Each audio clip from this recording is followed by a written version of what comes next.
Por que ficamos entediados? Naruhodo. Bem-vindo ao Naruhodo, podcast para quem tem fome de aprender. Eu sou Ken Fujioka. Eu sou Altair de Souza. E hoje é dia de quê? Fúteis e úteis. Você quer apoiar a ciência? Quer apoiar o pensamento científico? Quer ajudar o Naruhodo a se manter no ar? Ouvir os episódios e espalhar a palavra já é um grande passo. Mas existe um outro jeito. Quem possibilita isso é a Orelo. Você escolhe um valor de contribuição mensal e tem acesso a conteúdos exclusivos, conteúdos antecipados e vantagens especiais. Além disso, você pode ter acesso ao nosso grupo fechado no Telegram e conversar comigo, com Altair e com outros apoiadores. Toda vez que você ouvir ou fizer download de um episódio pelo Orelo, vai também estar pingando uns trocadinhos para o nosso projeto. Combinado? Então baixe agora mesmo o app Orelo no endereço orelo.cc ou na sua loja de aplicativos e ajude a fortalecer o conhecimento científico.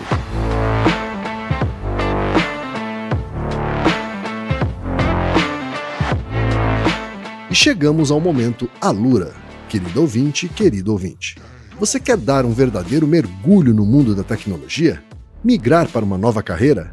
Aprofundar-se nessa carreira? Então assine Alura agora mesmo. Você vai estudar, praticar, discutir e se aprofundar em uma plataforma que respira tecnologia. Na Alura, você terá acesso completo ao conhecimento, onde e quando você quiser, com novos cursos todas as semanas. E ainda tem vantagem, ouvinte Naruhodo tem desconto especial. Mas para isso é preciso acessar a seguinte URL, anota aí, alura.com.br/promoção/Naruhodo. Nesse endereço, além do desconto especial, você vai conhecer histórias reais de transformação de pessoas que estudaram na Alura. Então, repetindo, acesse alura.com.br/promoção/Naruhodo. Pessoas com experiência afirmam que proceder a partir de um princípio básico é supostamente muito razoável. Eu cedo a eles e parto do princípio básico de que todas as pessoas são entediantes. Ou há alguém que seria entediante o suficiente para me contradizer a esse respeito? Este princípio básico possui em mais alto grau a força repulsiva sempre necessária no negativo, que é na verdade o princípio do movimento. Não é apenas repelente, mas infinitamente repulsivo, e quem tem o princípio básico por trás de si deve necessariamente ter o impulso infinito para fazer descobertas. Se então minha tese for verdadeira, uma pessoa só precisa ponderar como o tédio corruptor é para as pessoas, temperando suas reflexões mais ou menos de acordo com o seu desejo de diminuir ou aumentar seu ímpeto, e se ele quiser pressionar a velocidade do movimento ao ponto mais alto, quase com perigo para a locomotiva, ele só precisa se dizer: o tédio é a raiz de todo mal.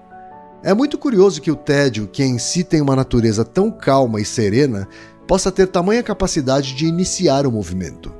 O efeito que o tédio produz é absolutamente mágico, mas esse efeito não é de atração, mas de repulsão. Quão corruptor é o tédio, todos reconhecem também em relação às crianças. Enquanto as crianças estão se divertindo, elas estão sempre bem. Isso pode ser dito no sentido mais estrito, pois se em alguns momentos elas se tornam incontroláveis mesmo durante a brincadeira, é realmente porque elas estão começando a ficar entediadas. O tédio já está se aproximando, mas de uma maneira diferente. Portanto, ao escolher uma babá, sempre se considera essencialmente não apenas que ela seja sóbria, confiável e de bom coração, mas também se leva em consideração estética se ela sabe como entreter crianças. Mesmo que ela tivesse todas as outras virtudes excelentes, não hesitaríamos em demiti-la se ela não tivesse essa qualificação. Aqui, de fato, o princípio é claramente reconhecido, mas as coisas acontecem de maneira tão curiosa no mundo, o hábito e o tédio ganharam a vantagem a tal ponto que a justiça é feita à estética apenas na conduta da babá. Seria completamente impossível prevalecer se alguém quisesse exigir um divórcio porque sua esposa é entediante, ou exigir que um rei fosse deposto porque é entediante de se contemplar, ou que um clérigo fosse exilado porque é entediante de se ouvir, ou que um ministro do gabinete fosse demitido ou um jornalista fosse executado porque é terrivelmente entediante. Uma vez que o tédio avança e o tédio é a raiz de todo mal, não é de admirar então que o mundo retroceda, que o mal se espalhe. Isso pode ser rastreado até o início do mundo. Os deuses estavam entediados, portanto, eles criaram seres humanos. Adão estava entediado porque estava sozinho, portanto, Eva foi criada. Desde esse momento, o tédio entrou no mundo e cresceu em quantidade em proporção exata ao crescimento da população. Adão estava entediado sozinho, então Adão e Eva ficaram entediados em família. Depois disso, a população do mundo aumentou e as nações ficaram entediadas em massa. Para se divertirem, tiveram a ideia de construir uma torre tão alta que chegasse ao céu. Essa ideia é tão entediante quanto a torre era alta e é uma terrível demonstração de como o tédio havia ganhado a vantagem. Então eles foram dispersos pelo mundo, assim como as pessoas agora viajam para o exterior, mas eles continuaram entediados. E que consequências esse tédio teve? A humanidade ficou alta e caiu profundamente, primeiro através de Eva, depois da Torre de Babilônia. Agora, se o tédio, como discutido acima, é a raiz de todo mal, o que então é mais natural do que procurar conquistá-lo? Mas aqui, como em todos os lugares, trata-se principalmente de uma questão de deliberação calma, para que, possuído demoniacamente pelo tédio em uma tentativa de escapar dele, alguém não acabe mergulhando ainda mais nele. Todos os que estão entediados clamam por mudança. Nisso eu concordo totalmente com eles, exceto que se trata de agir de acordo com um princípio. Minha divergência da opinião popular é adequadamente expressa pela frase rotação de culturas.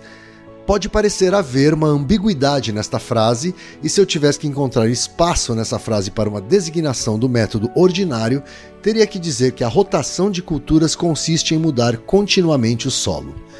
Mas o agricultor não usa a expressão dessa maneira. No entanto, por enquanto, a usarei dessa maneira para discutir a rotação de culturas que depende da infinitude sem limites da mudança, sua dimensão extensiva. Essa rotação de culturas é a rotação vulgar e inartística e é baseada em uma ilusão. Está-se cansado de viver no campo e muda-se para a cidade. Está-se cansado da terra natal e viaja-se para o exterior. Está-se cansado da Europa e vai para a América, etc. Entrega-se à esperança fanática de uma jornada interminável de estrela em estrela. Ou a outra direção, mas ainda extensiva. Está se cansando de comer em porcelana e come-se em prata. Cansado disso, come-se em ouro. Incendeia-se metade de Roma para visualizar a conflagração troiana. Esse método se anula a si mesmo e é a falsa infinitude. O que, afinal, Nero conseguiu?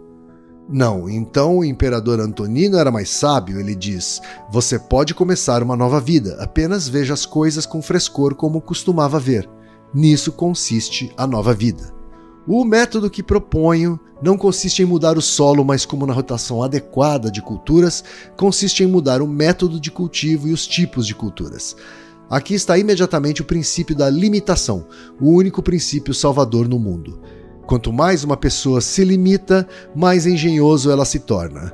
Um prisioneiro solitário pela vida é extremamente engenhoso. Para ele, uma aranha pode ser uma fonte de grande diversão. Pense em nossos dias de escola, estávamos em uma idade em que não havia consideração estética na escolha de nossos professores, e por isso eles muitas vezes eram muito entediantes. Como éramos engenhosos naquela época! Que divertido era pegar uma mosca, mantê-la prisioneira sob uma casca de noz e vê-la correr por aí. Que delícia em cortar um buraco na carteira, confinar uma mosca nele e observá-la por um pedaço de papel. Como pode ser divertido ouvir o gotejamento monótono do teto? Que observador meticuloso alguém se torna, detectando cada pequeno som ou movimento. Aqui está o limite extremo desse princípio que busca alívio não através da extensão, mas através da intensidade. Quanto mais engenhoso alguém pode ser ao mudar o método de cultivo, melhor. Mas cada mudança específica ainda se enquadra na regra universal da relação entre lembrar e esquecer. São nessas duas correntes que toda a vida se move e, portanto, trata-se de tê-las adequadamente sob controle. Somente quando a esperança for lançada ao mar é que alguém começa a viver artisticamente. Enquanto uma pessoa espera, ela não pode se limitar. É realmente bonito ver alguém partir com o vento favorável da esperança. Pode-se aproveitar a chance de se deixar guiar, mas nunca se deve tê-la a bordo da embarcação, menos ainda como piloto, pois é um comandante de navio pouco confiável. Por esse motivo, também, a esperança foi um dos presentes duvidosos de Prometeu. Em vez de dar aos seres humanos o conhecimento prévio dos imortais, ele deu-lhes esperança. Muito legal, né?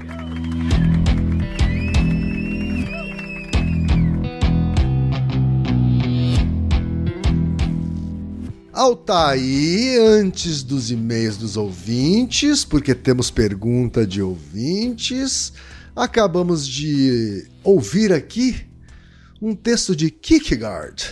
É um texto chamado Aventura na Teoria da Prudência Social, e é um texto basicamente sobre tédio. Pois é. E o tédio como uma emoção que mobiliza tanto as paixões quanto as emoções humanas. O tédio enquanto filosofia. Exatamente. Então, já adianto que a resposta aos e-mails dos nossos ouvintes está no texto brilhantemente lido pelo Ken e editado pelo Reginaldo. O que vamos dar é só evidências quantitativas das demais causas aristotélicas que dizem respeito ao tédio. O tédio é um dos sentimentos mais importantes que existem, acreditem ou não. Tá certo, então, Altair. O primeiro e-mail, Altair, veio da Mariana Biagioli, que é de São Raimundo Nonato, no Piauí. E ela é veterinária, Altair.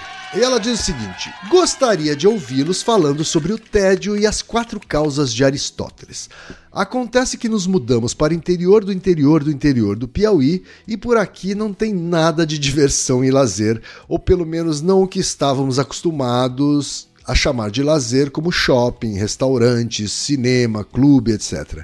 Enfim, o lugar é fantástico, a Caatinga é maravilhosa, estamos na Serra da Capivara, lugar onde foram feitas importantes descobertas reconhecidas internacionalmente, uma imensidão de pinturas rupestres, sítios arqueológicos, muitas coisas por fazer, mas viver aqui está longe de ser somente o parque e tudo que está relacionado ao parque nos parece desconectado da realidade da cidade, que é precária, não tem saneamento básico, falta água com muita frequência, que quando vem misericórdia é lamacenta e de péssima qualidade, além da energia que vive oscilando.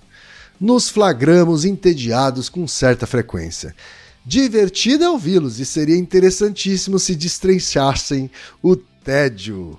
Obrigado pelo podcast e a introdução à podosfera. É a gente que agradece, Mariana. Ótimo e-mail, né? Que inclusive completa que o marido dela é antropólogo, professor da Univasf. Isso. Eu imagino que seja a Universidade do Vale do São Francisco. Do Vale do São Francisco, exatamente. Aliás, São Raimundo Nonato é uma cidade fantástica mesmo. Tem pesquisas com macaco prego e uso de ferramentas, tem toda a parte de pinturas rupestres. Quem puder passar férias, visitar, por favor, faça. É um dos grandes recursos científicos do Brasil, assim. Tá certo, então, tô anotando aqui na minha lista de lugares para ir aqui no Brasil, Altair. Vale a pena, coloque na sua lista. Temos também o e-mail do Eduardo Marques de Lima, que diz o seguinte: gostaria de fazer uma pergunta e também lançar uma hipótese. Outro dia estava conversando com um amigo que conheci online e ele tem 10 anos a menos que eu. Eu tenho 26, ele tem 16, era um final de semana e estávamos conversando quando ele me disse que estava entediado. Essa afirmação dele me fez querer entender melhor sobre essa sensação e por que quando somos mais jovens somos mais sensíveis a isso. Pois eu estava tanto quanto ele sem fazer nada em casa e não sentia o tédio como algo que me afetasse tanto. Uma hipótese que eu formulei da minha cabeça foi: como ele tem 16 anos e está no período de puberdade e maturação mais avançado, o corpo dele, quando era mais jovem, que estava acostumado a diversos estímulos novos, e começa a não ter mais tantos esses estímulos novos, sente falta disso, gerando a sensação de tédio. Eu, com 26 anos, que acabei de finalizar o processo de maturação do meu sistema nervoso, já me acostumei com a falta de novos estímulos, então não sou tão sensível ao tédio quanto meu amigo mais novo. E essa sensibilidade vai só diminuir ao longo do tempo, pois o meu repertório de estímulos vai ficando cada vez mais rico e cada vez mais vou deixando de sentir prazer com novos estímulos, enquanto começo a apreciar estímulos mais conhecidos, tal qual meu pai que se diverte a pampa lendo jornal e comendo queijo, coisa que não fazia sentido nenhum pra mim quando criança, mas agora começa a se encaixar. Um grande abraço pra vocês, amo o conteúdo que vocês produzem e obrigado por me fazerem uma pessoa melhor a cada episódio. São vocês, ouvintes e ouvintas, que fazem a gente melhor a cada episódio, Altair. De fato.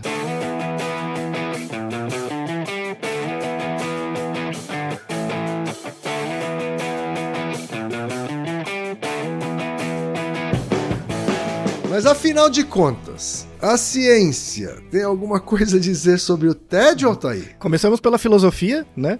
Mas a ciência tem também. Né? Então, começamos ali com o Kierkegaard. É interessante, esses 2 e-mails muito bem escritos, assim, descrevem bem a situação, né? Eu quero utilizar sua experiência, Ken, para testar a hipótese do nosso segundo ouvinte, do Eduardo Marques, né? Certo. Você acha que conforme você foi ficando mais velho, você foi ficando menos entediado? Eu não só acho, eu tenho certeza. Ah, é verdade? Hoje raramente você se sente entediado? Bem mais raramente, sabe? Eu não sei bem o que é isso, eu sei lidar melhor com tédio, eu simplesmente não sinto tanto tédio quanto eu sentia quando era mais jovem. Assim, eu sei que a sua rotina é bem ocupada, você tem muitas atividades. Sim. Mas hoje você sente que tem mais atividades do que quando você trabalhava na agência? Eu tenho mais atividades diferentes, sem dúvida.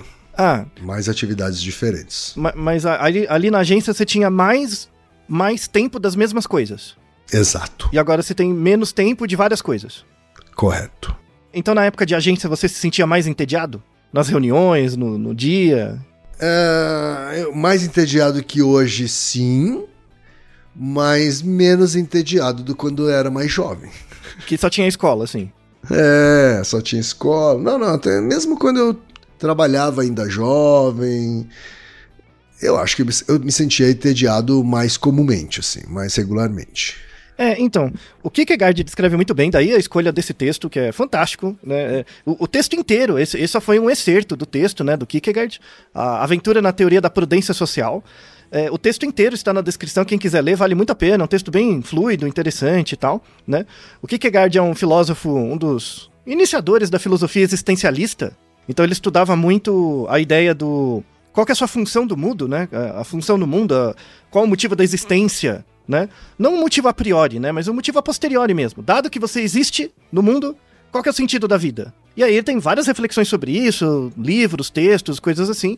E esse texto é muito legal porque fala exatamente dessa ideia do tédio e como o tédio é uma coisa, é um corruptor para as pessoas. Assim, e é uma coisa muito mais importante do que as pessoas dão bola, né? Tem uma parte no texto muito boa, que é assim, se você contrata uma babá e ela não sabe entreter as crianças, você manda ela embora, né? Mas você não faz isso com o marido, com mulher, com o professor. Sim, né? Com o CEO. Isso, exatamente. Né? Interessante, né? E a ideia é, bem como a nossa primeira ouvinte comentou, né? A Mariana, né? Vamos falar um pouco mais sobre isso. Então, as 4 causas do tédio. Certo. Então, assim, a gente começou com a explicação filosófica, é meio que uma ideia ligada à causa eficiente. Vamos começar com uma definição do que é tédio. Uma definição, assim, mais inicial, seria um estado emocional e ou psicológico experienciado quando o indivíduo é deixado sem nada para fazer e sem interesse pelos seus arredores. Então, por exemplo, se você, sei lá, você vai no banco, né? Que hoje em dia é uma experiência antropológica ir no banco, porque raramente você vai, né? Assim, sim, verdade. Você pega alguém com menos de 25 anos, é uma experiência antropológica ir no banco, né? Nunca viu. E aí, imagina que você tem que ir no banco por alguma razão. Aí você senta no sofazinho lá esperando. No momento que você senta no sofá do banco, você não se sente entediado. Por quê? Porque a sua atenção vai focar em outra coisa. Então, num banco tem mais pessoas, tem uma tela, tem alguma coisa acontecendo. Então o que acontece? Você senta lá, e aí você vai olhar em volta. Isso é interessante, é uma coisa que é tão natural que as pessoas não reparam a importância disso. Quando você fica parado num lugar, você não fica só parado. Existe um movimento, nem que seja da sua cabeça ou do olho, de olhar coisas em volta. Por quê? Porque se você ficar realmente parado, inclusive com o olho, você fica entediado. Porque o fenômeno do tédio é inerentemente ligado à atenção. Você está entediado porque você não está prestando atenção em nada. Você não consegue fixar a atenção em nada, não tem nada que te puxa. E aí, a única coisa em que você presta atenção quando você não tá prestando atenção é a passagem do tempo. E aí o que acontece quando você presta atenção na passagem do tempo, o tempo passa mais devagar, né? Certo. Então, a única coisa em que você, quando você não tem nada pra prestar atenção, a única coisa que você é obrigado a prestar atenção é a passagem do tempo. Porque o tempo não é uma coisa que você gera, é uma coisa do ambiente que você experiencia, né? E é uma das coisas mais entediantes. E é por isso que, daí a genialidade do Kierkegaard, né? Quando ele descreve o comportamento da criança. Então, quando as crianças estão brincando, estão entretidas, beleza. Quando a criança começa a brincar de um jeito mais violento, é porque ela tá ficando entediada com a brincadeira. Então tem que mudar, né? Só que ela não percebe isso. Ela só vai ficando mais efusiva. Mas ela não percebe que ela tá ficando entediada. É só depois, quando ela chora, joga o brinquedo fora, ou vem algo dentro dela. Existe uma definição muito importante, assim, do tédio, né? O tédio é uma emoção. Tá? Uma característica... O tédio é uma emoção. Se ele é uma emoção, ele tem uma reverberação no corpo. Ele acontece no seu corpo, igual raiva, alegria, tal, né? Não é universal. Não existe uma definição ainda. Veja que temos muitos artigos na descrição, mas a gente não tem uma definição universal do que é tédio. Tem muita variação cultural. Mas o que existe de causa formal, né, aí pensando uma questão mais biológica, o tédio é uma emoção ligada diretamente à atenção. Se você não consegue fixar sua atenção em nada, você está entediado. E dá para detectar tédio em outros organismos. Por exemplo, você tem um gato, certo? Você consegue perceber... Uma gata, na verdade, isso, né, Altair? Você consegue perceber quando a sua gata está entediada? Consigo, acho. Isso, o acho a conjunção adversativa é muito importante, o acho. Né? Eu acho, né? Porque eu não sou um gato pra entender. Isso, muito bem. Como é que ele se comporta nessa situação. Mas, isso. Sei lá, porque a gente acaba humanizando, né? Isso. É bom, tem o nosso Naruhodo duplo sobre animais domésticos, né? Então, nossa, tem que ter pelo menos alteridade pelo gato, né? Não sei se o gato tá entediado. E aí tem, vamos deixar 2 artigos na descrição, que é da minha área, assim, etologia, como que você faz um estudo comportamental de tédio num organismo? Sim. Tudo bem, gato e cachorro, que as pessoas têm... as pessoas não sabem o que é o gato e cachorro, mas pelo menos tem mais... Vê mais, né? Mas se você pensar um passarinho, tipo uma minhoca, como é que você estuda se uma minhoca tá entediada? Uma minhoca. Complicado. Então, mas, dado a premissa anterior de que tédio é uma emoção, e se é uma emoção, tem um componente no corpo... E se tem um componente do corpo, esse componente tem que ser selecionado por seleção natural. Tem que ter uma causa final, né? Sim. Então, podemos dizer que os organismos, em geral, até bactéria, tem tédio. Que é uma coisa bizonha, né? É verdade. Mas a questão tudo bem, como é que você estuda isso, então? Aí esses 2 artigos etológicos são fantásticos, né? Tem essa parte. Que eles redefinem, assim, eles dão uma outra definição do que seria a emoção. Pra você poder estudar em outros organismos, tá? Certo. Então, assim, você pode entender emoção, né? Como um estado de um organismo, o estado de um organismo de progresso frente a um objetivo. Então, por exemplo, o organismo está com fome e ele quer comer, tá? O organismo ele quer comer. Aí, esse querer, você não sabe o querer dentro do bicho, você não sabe, né? Mas aí, o que você vê? Você vê que o bicho tá chegando perto da fonte de comida, tá chegando perto da fruta, por exemplo. Sim. E cada passo que ele dá pra fruta, ele também está se atualizando internamente do progresso.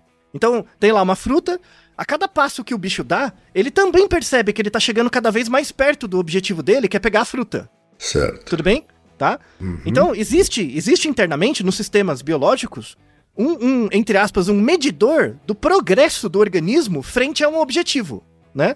Esse progresso gera uma disposição comportamental motivacional, ou não.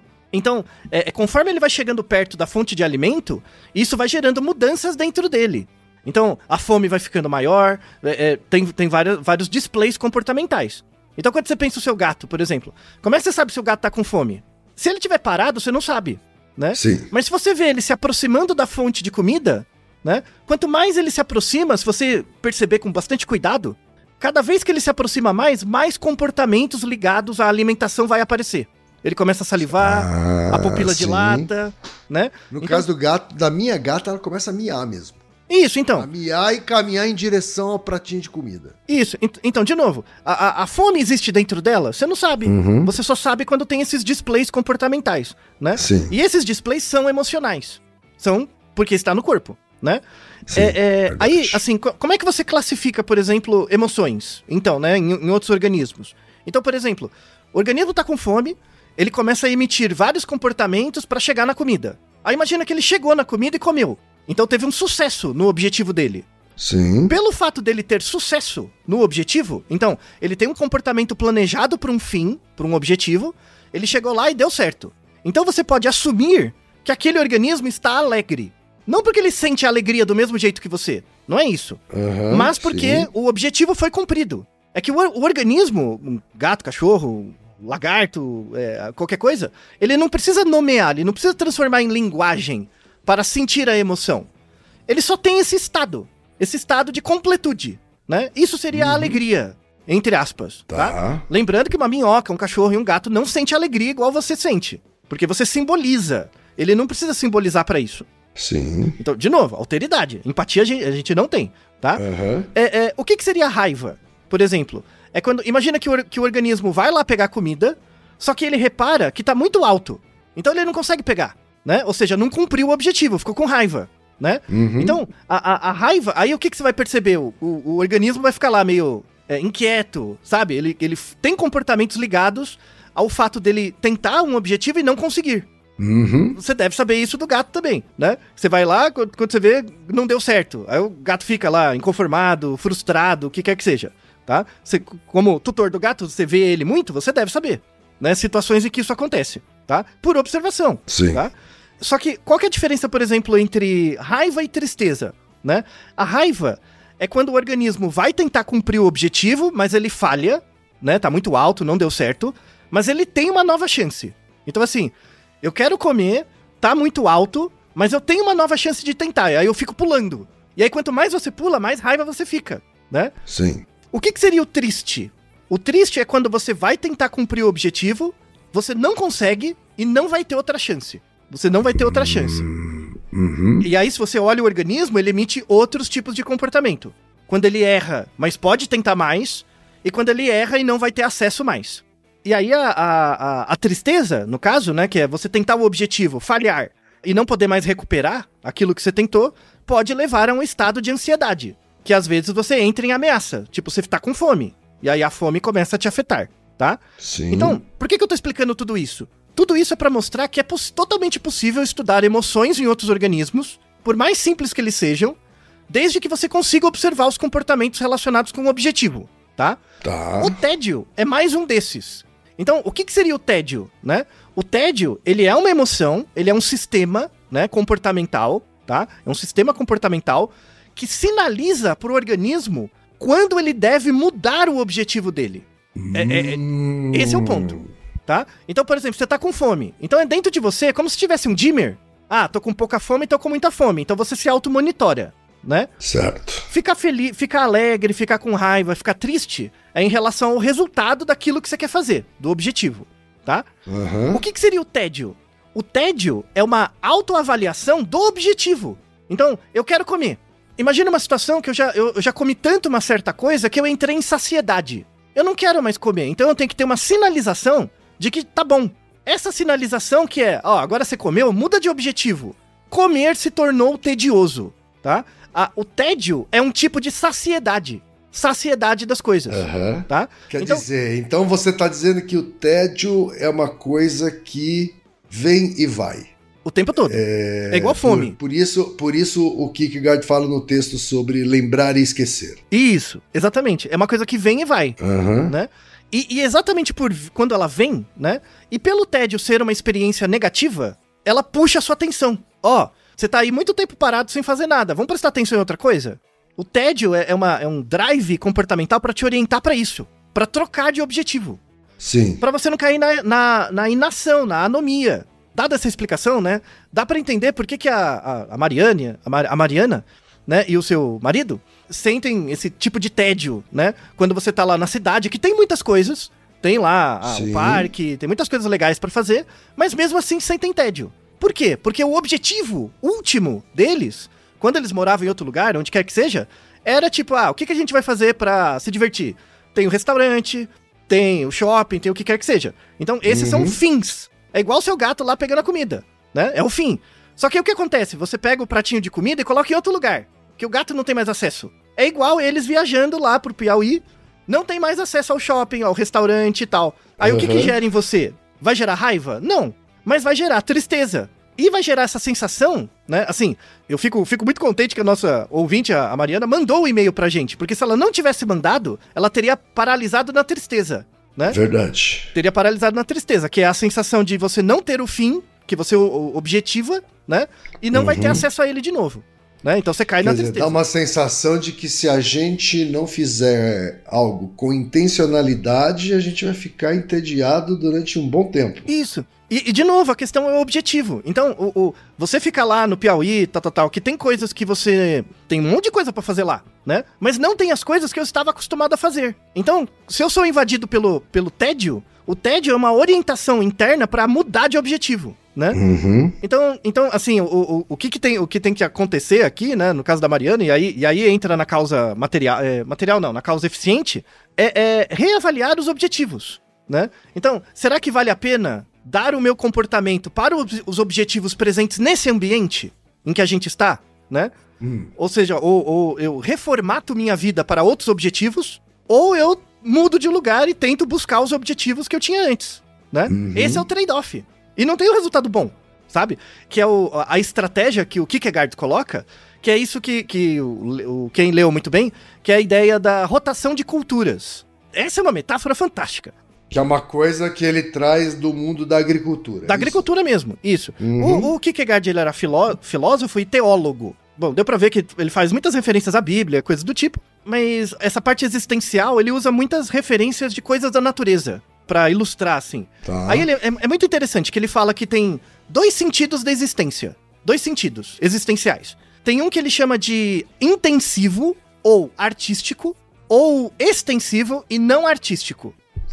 Tá? Então ele se assim, intitula um esteta, aquele que estuda a estética, né? A questão da estética, tá? A gente tem um Naruhodo sobre isso, né? Inclusive, o que é uma relação estética, bebe um pouquinho na fonte do Kierkegaard também.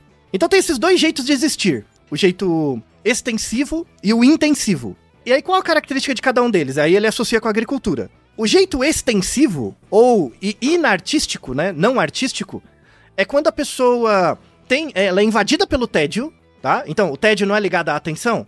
Então, as coisas não te chamam mais a atenção. Então, você tá sobre tédio. Como que a pessoa resolve existencialmente isso? Ela muda de ambiente. Que é, por exemplo, então, imagina uma fazenda bem grande e a fazenda só planta soja. Só soja. Tá. Aí, o que eu faço? Eu divido a fazenda em 4 partes. Eu planto soja em 3 e deixo uma vazia, pra terra descansar, né? Sim. Aí, de tempos em tempos, eu planto naquela região e troco por outra. E vai fazendo um rodízio. Certo. Esse tipo de rotação de monocultura, né? De rotação de monocultura, ele é ruim pelo seguinte: vai chegar uma hora que a terra cansa, né? A terra não tem a mesma capacidade produtiva, mesmo que você rotacione. Aí o que você tem que fazer? Aumentar o tamanho da fazenda, necessariamente. Pessoas que são inartísticas ou extensivas, quando elas se sentem entediadas, elas mudam de lugar. Não na parte que você leu, mas depois, ele fala que isso é característica de pessoas que não têm limites. E ele fala limite na questão econômica mesmo, tá?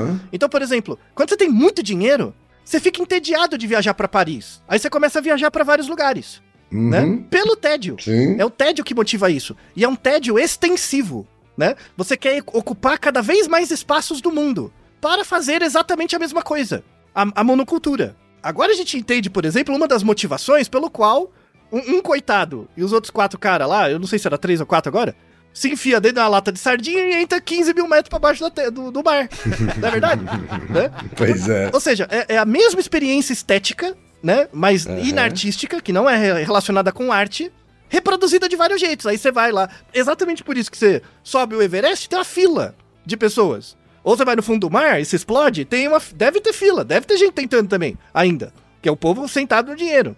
Quando for por espaço, a pessoa vai ter a mesma percepção estética existencial, só que em Marte. Ou seja, a pessoa ainda é o mesmo pé de soja, só que em diferentes lugares. Sim. E aí ele fala que esse é o jeito de rotação de cultura pobre, ruim. Sabe? Não é assim, né? E aí existe o outro método existencial, que é o intensivo, ou artístico. O método artístico intensivo é de você, que ele coloca que é a questão do limite, que é você viver sob limite.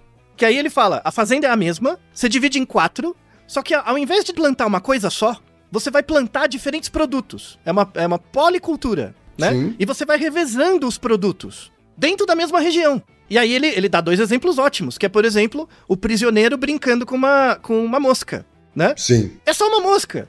Mas se você tem essa disposição para criar uma percepção artística, né, intensiva dos fenômenos, você se surpreende com a gota caindo do teto, com a mosca, com a criança brincando com um pedacinho de madeira, e aquele pedacinho de madeira vira tudo. Você diria que a gente passa a ver beleza em qualquer coisa? Assim? Com certeza. Tem a ver com o nosso episódio lá, se pra quem ama, bonito lhe parece, né? O feio lhe parece bonito, né? Tem muito a ver com isso. Então, quando você aumenta a complexidade da percepção sobre o mundo, o seu limite, ele aumenta, mas dentro de um limite mesmo. Você se torna mais denso, né? Sim. Então, você ter um modo existencial intensivo é perceber que o mundo dentro da sua cabeça é muito maior que o mundo fora. Você ressignifica as coisas de um jeito diferente. Porra, que Kierkegaard é bacana, né? Tudo com base no conceito de tédio. É o tédio que motiva isso. Aí, assim, o tédio tá dentro de todo mundo fica entediado. Mas o que você faz com o tédio? Se você é uma pessoa com muito privilégio, pode ser que você incorra no risco de ter um tédio, né, uma resolução do tédio, meio de uma estratégia existencial extensiva. Então você vai querer comer o mesmo sanduíche em todos os lugares do mundo, né? Certo. É legal? É, tudo bem. Mas é meio pobre. Sim. Porque você só fica reproduzindo a mesma coisa, né? Você vira um autômato que reproduz os mesmos hábitos em lugares diferentes e acha que isso tá te aumentando. Sabe aquelas pessoas que sentem um vazio existencial muito grande, aí vai viajar, né? Sim. Só que quando você viaja, você leva você mesmo. Ou seja, não resolve nada. Não resolve nada, né? Claro. Então, esse contraponto, né, entre a vida intensiva e a vida extensiva, que é isso, né, que ele coloca no texto, que a questão é o limite. Quando você se impõe limites, isso aumenta a sua criatividade. E, inclusive, voltando a falar com a nossa ouvinte, a Mariana, né, sabendo, como ela mencionou, que o marido dela é antropólogo, tem um livro, aqui, produção nacional, livro brasileiro, muito legal, de antropologia, está na descrição, o livro inteiro. É um livro muito, muito bacana mesmo, que chama Lazer de Perto e de Dentro, uma abordagem antropológica. É um texto, um livro, né, com vários autores, mas organizado pelo José Guilherme Cantor Magnani e pelo Enrico Spagiani. Um texto muito legal, que ele fala sobre a antropologia do lazer, né? O lazer é uma forma de dar conta do tédio também, né? Só que o lazer, ele pode ser visto de forma extensiva, ou de forma intensiva também, né? E aí tem, nesse livro ele coloca uma coisa muito interessante, que a gente, isso é um livro clássico, assim, a antropologia do lazer é uma coisa muito ampla, tem muito material, assim, é muito interessante. Tem um livro clássico, assim, sobre lazer, especificamente, que é do Paul Lafargue, que chama Direito à Preguiça. Gosto desse nome de livro. Então, que ele fala assim, né, que hoje na sociedade moderna a gente é meio mal visto se você é preguiçoso, né? Sim, sim. Isso é bem uma construção do modelo industrial. Uma sociedade voltada ao trabalho é natural que acabe vendo a preguiça e o ócio como algo negativo. Isso, né? Então, esse livro trata bem disso, é muito legal e tal, né? E a importância do lazer. Lazer é diferente de recreação, por exemplo, aí, assim, tem muitas definições de lazer, daria um episódio à parte, só a ideia de lazer.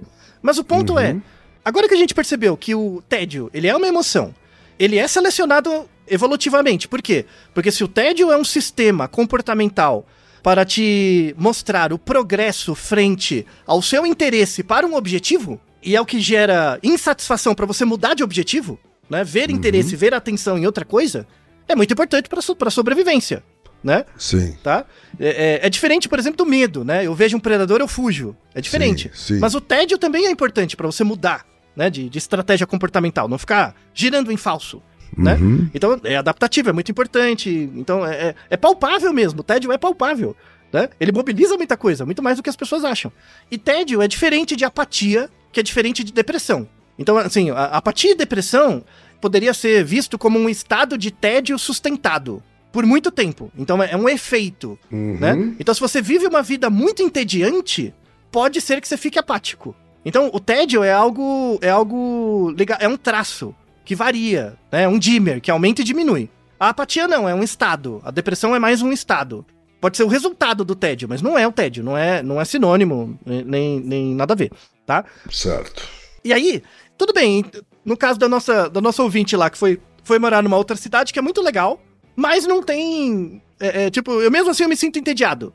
Ou o nosso ouvinte que tava conversando com um amigo dele, que tinha 10 anos a menos, ele não tava entediado, mas o amigo tava, falando com ele, né? Sim. O que isso sinaliza, né? O tédio sinaliza um sinal pra você de que talvez valha a pena você mudar seus objetivos. Uhum. Seja mudando o ambiente, ou seja se reposicionando. Se você mudar o ambiente, tipo, vou sair daqui e vou pra lá, pode ser um modo de vida mais extensivo, né? Mais extensivo, como o Kierkegaard coloca. Uhum. Se você reavaliar os seus objetivos, ou seja, pegar o limão e fazer uma limonada, pode ser um método intensivo mais artístico, que é ressignificar a realidade a partir da sua percepção estética das coisas. Não é interessante? Né? É bem mais interessante do que eu previa, Altair. Pois é, já começa pelo texto fantástico, né? E toda essa discussão. E chegar ao ponto que bactéria fica entediada também. E é por isso que ela sobrevive, porque ela muda de objetivo. Não é verdade? É. Porque, ó, pra você perceber como é complicado, se o tédio não existisse... perceba a profundidade dessa colocação aqui. Ó, se o tédio não existisse, a gente só seria movido pelo medo. Sabia? Não é um negócio... Faz sentido, não faz é complicado? sentido. Sabe? Uhum. Então, o tédio é a capacidade de você mudar de objetivos e se movimentar sem ter medo, sabe? Entendi. E, por exemplo, pensando socialmente, numa sociedade desigual, quais são as pessoas que sentem menos medo, em geral? São as pessoas com privilégios, né? Sim, claro. Então elas são movidas pelo tédio. É o tédio que movimenta o mercado, é o tédio que faz bilionário gastar muito dinheiro e pegar tudo que ele tem e uma parte jogar de volta, como migalhas, sabe? É fantástica a discussão. Tá dizendo então que tédio é coisa de rico, é isso, Altair? Principalmente, é o que mais move. Ele é presente em todo mundo, claro, né? É presente em todo mundo. Mas muitos dos comportamentos de consumo, sobretudo de luxo, é movido pelo tédio. A noção de exclusividade, sabe? De um bem exclusivo... Tem o senso de pertencer a um grupo diferente, algo do tipo, né? De ser mais exclusivo. Mas uma coisa é o tédio também, sabe? Isso mobiliza bastante. Sim. E aí falta a parte final, que é a relação entre tédio e lazer, né? Tem um outro livro, inclusive citado nesse texto, né? O Lazer de Perto e de Dentro, dos dois antropólogos brasileiros, né? Que é a teoria da classe ociosa. A teoria da classe ociosa é muito interessante. Que assim, a gente vive numa sociedade de trabalho, então é uma sociedade de classes, né? Sim. E tem uma das classes em particular... que como ela vende a sua força de trabalho, né? Então quando você tá vendendo a sua força de trabalho, você não fica entediado. Você tá fazendo coisas. Verdade. Pode ser que você não goste, mas você tá fazendo, né? Só que, como você faz coisas por mais-valia, pra ter um salário, né? Assim, você gera lucro pro capitalista, mas você tem um salário. Sim. O que você faz com esse salário? Você utiliza esse salário no seu tempo vago, para gerar ócio. Só que esse ócio é um conflito, porque você poderia estar vendendo mais, entende? Que é onde você se sente mal, sabe? Sim. Por isso que as pessoas que trabalham muito não se sentem no direito de ter lazer. Sim, né? sim. Porque lazer parece uma coisa errada. Que é uma verdade construída essa. Né? Totalmente. Não, totalmente. É cultural, é moderna, tá? É uma coisa bem moderna. O Thorstein Veblen, né? Ele chama isso que é a teoria da classe ociosa, né? A classe ociosa é essa classe que trabalha para ter o direito ao ócio, só que mesmo assim é contraditório. Porque ela poderia estar vendendo mais, sabe? Sabe? Eu poderia estar fazendo um extra, eu poderia... E aí você não aproveita o ócio como é mesmo. Então é um conflito, né? E aí isso bate totalmente com o Kierkegaard, né? Porque pessoas da classe ociosa, que são pessoas que têm salário para viver o ócio, mas vivem um conflito, em geral essas pessoas acabam tendo um modo existencial extensivo. Então elas vivem como se fosse a fazenda de soja, só tentando acumular e expandir. Sabe? Então pode pegar qualquer ônibus da CVC que você vê em algum lugar por aí, tá cheio de pessoas da classe ociosa, que vive esse conflito interno de não poder vivenciar o lazer, sabe? Inferno. Não é complicado? Negócio complicado, né? Muito. Então, é a ideia de classe média, né? A ideia da classe média, que é essa classe apertada, comprimida, né? Num conflito eterno, né? E aí, onde que mora o tédio para essas pessoas, né? Então, o tédio para essa classe ociosa, né, comprimida, tipo, explorada, acaba sendo um tipo de catarse, sabe? Então o tédio, né, nessas pessoas que vivem sobre esse conflito, né, de não conseguir vender a força de trabalho, ou quando tem um ócio se sente mal, elas acabam se envolvendo em atividades de curto prazo, imediatistas. Então, tipo, o cara compra um carro, sabe? Ou faz um negócio muito caro. Pra dar uma descarga mesmo, sabe? E retroalimentar a máquina do consumo de novo, sabe? Sim. Então, é tudo planejado pra você se lascar. Não é triste, Ken? Não é triste? Puxa! É triste, é esperado, né? Uma sociedade voltada ao trabalho, onde o capitalismo é o sistema vigente. Né? Dá pra entender, né, Altair? Você só fica. Você fica resignado, assim, né? Tipo, poxa, que coisa, né? Sim. Triste. Meio né? impotente também, né? Porque a gente devia saber, né, não sentir culpa no ócio. Sim, não, inclusive com uma postura filosófico-existencial do tipo intensivo. Tudo bem, eu tenho um tempo livre, mas eu tenho limitações sociais, históricas, cognitivas, o que quer que seja. Eu vou fazer a limonada do limão, né? Vou tentar estimular minha criatividade dentro dos limites que eu tenho. Perfeito? Exato. Né? É um modo existencial, que inclusive é muito mais significativo do que se você tivesse milhões. Conclama todos reouvir a leitura do Ken e ler o texto. É muito legal. A maneira como você lida com seu tédio gera uma nova percepção existencial da sua vida. Né? É muito interessante. Sem dúvida. Sabe? Sem dúvida. E aí tem um comentário final, assim, tem um... Agora, peraí. Antes de você fazer o comentário final. Pois não. Você comentou aqui que é possível, não sei se provável, mas é possível que uma bactéria também sinta tédio. Comportamentalmente dá pra dizer. Comportamentalmente, é. Isso. Ela tá fora do sistema capitalista, né, Altair? Sim. Sim, exatamente. A gente diria que o dela é menos construído e mais biológico? Não, é biológico. É também biológico. É sempre biológico, né? Não tem essa dicotomia. Mas, sim, é verdade. A pergunta seria assim, então a bactéria trabalha? Podemos dizer que sim, né? Então, se você pensar que é trabalho... não gera mais valia, o comportamento dela, a sobrevida dela, né? Não seria assim, tecnicamente não seria, né? Seria uma atividade, ou simplesmente a bactéria frui. Ela frui da existência dela. Ela vive, ela é o que é e nela mesma. Ela vive a vida dela, simplesmente vive. Certo. Né? Ela simplesmente experiencia o contato dela com o ambiente. Só isso. E é o que basta. Verdade. Sabe? Esse é o negócio, é o que basta. Né? É você estar dentro de um nicho ecológico. E tá. Né? E beleza. Nesse sentido, a bactéria tem uma experiência estética da realidade muito mais acurada do que 99% das pessoas. Verdade. Porque simplesmente ela frui, sabe? Ela tá lá. Simplesmente está lá. Sim. De novo, leia o texto do Kierkegaard, é bonito mesmo. Aí, só o comentário final, voltando para um pedacinho da causa formal, né? Como é que você mede tédio? Será que dá pra medir uma quantidade? Tem uns trabalhos mais modernos, e principalmente depois dos anos 90, 2000, tem vamos deixar um artigo que tem um questionário que mede a sua quantidade de tédio, ou propensão ao tédio, né? Mede? Mede, dá uma gradação, uma quantidade. Como é que é isso? É uma escala psicométrica, então não é uma escala comportamental, né? Você responde perguntas, né? E aí dá um score, quanto maior o score, maior sua propensão a ficar entediado. Tá bom. E aí, eu não falei que o tédio é ligado à atenção? Sim. Né? Aí tem trabalhos mais atuais, 2022, 2023, muito interessantes, associando propensão ao tédio como uma das características do TDAH, né? É uma das características. Assim, TDAH é a treva, não vou definir porque os pesquisadores de TDAH, hoje em dia, se você for lá nos fóruns do DSM, é briga de foice no escuro. Não tem definição nenhuma. Tipo, você no TikTok falando da sua experiência com TDAH, pode ser que não seja, tá? Então, meu Deus, vai demorar. Vai demorar, tá? Porque, nossa senhora. Uma das coisas, e aí é importante ver a direcionalidade, se você entende que TDAH, não chamaria nem de uma doença, é uma condição ligado ao neurodesenvolvimento, e a atenção é um comportamento neuropsicológico também ligado ao neurodesenvolvimento, você tem que ter um cérebro para prestar atenção, né? Sim. A ideia é que, por uma questão de neurodesenvolvimento, aí tem grande discussão sobre isso, dependendo da maneira como você presta atenção nas coisas, isso pode predispor você a ter uma maior predisposição a ter tédio com frequência ou não, né? E aí, se você tem tédio, sente tédio com frequência ou não, lembra que eu disse antes que o tédio é meio que um sistema para fazer você mudar de objetivo o tempo inteiro?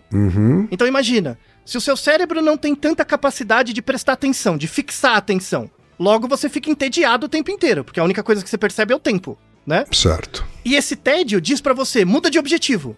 Aí você começa a mudar de objetivo o tempo inteiro. Essa é a definição comportamental do que é desatenção. Tá. Agora procura lá nos manual de TDAH o que é desatenção. É um termo esotérico. A galera não consegue definir TDAH de forma comportamental. Por quê? Pra definir, você tem que definir desatenção em termos de tédio. Sim, Do jeito comportamental, como eu descrevi, que dá pra medir até na bactéria, sabe? Então, a ideia de desatenção é muito ligado à ideia de predisposição ao tédio. E aí tem área cerebral, tem todo artigos mais modernos falando disso, né? Que um marcador interessante, em vez de ficar estudando dopamina, D1, D2, essas coisas, área cerebral, volume, tem que ser estudado também, mas a evidência é muito baixa, né? É muito mais uma questão comportamental do organismo como um todo. Um traço comportamental interessante é a sua predisposição ao tédio. E aí como é que você pode tratar? Assim, terapia ajuda, né? Porque às vezes a fonte da sua desatenção pode ser ligado à maneira como você experiencia o tédio. Então, nesse sentido, o tratamento seria um tratamento existencial, né? Terapia. Mas pode ter uma causa material também. Pode ser pela maneira como seu cérebro é. Aí precisaria do remédio. Pode ser os dois. Pode ser nenhum deles. A área de psiquiatria e psicologia não está preparada para essa discussão integrada, em que as duas soluções são possíveis. O que o povo faz? Cada um fica numa trincheira atacando pedra um no outro, né? E quem sofre é o coitado da pessoa que precisa ser tratada. Verdade. Né? Enquanto você não juntar a parte medicamentosa com a parte estrutural, com a parte comportamental e a parte filosófica, Kierkegaard nem sabia, que está ajudando também da etiologia do TDAH, com o texto dele, não vamos chegar a nada. A gente vai criar uma legião de pessoas que acha que está sendo tratado e tem um diagnóstico, quando na verdade a gente só está criando representação social para nos diferenciar dos outros. Né? Num mundo ainda massacrado pelo trabalho, onde a educação não serve para nada, só serve para você ter um emprego. Inferno. Né? É isso, Ken. É isso. Espero que você não tenha ficado entediado. E assim, se tem uma coisa que esse episódio sobre o tédio garante é que a gente não fique entediado, Altair. E espero que você tenha mudado seus objetivos. Pelo menos tenha mudado seus objetivos. Ah, isso eu vou tentar ainda, viu? Agora, se você tá entediado é porque não entendeu nada, volta pro começo do episódio e ouve de novo. Isso. Tá certo, Altair? E Naruhodô, ilustríssimo ouvinte. E você já sabe, aqui no Naruhodô, quem faz a pauta é você. Você tem alguma pergunta pra gente ou quer comentar algum episódio? Escreva pra nós. podcast@naruhodô.com.br. Repetindo? podcast@naruhodô.com.br. E lembre-se, mande nome completo, idade, profissão e a cidade de onde você está falando. É isso aí. Naruhodô. Esse podcast é apresentado por b9.com.br.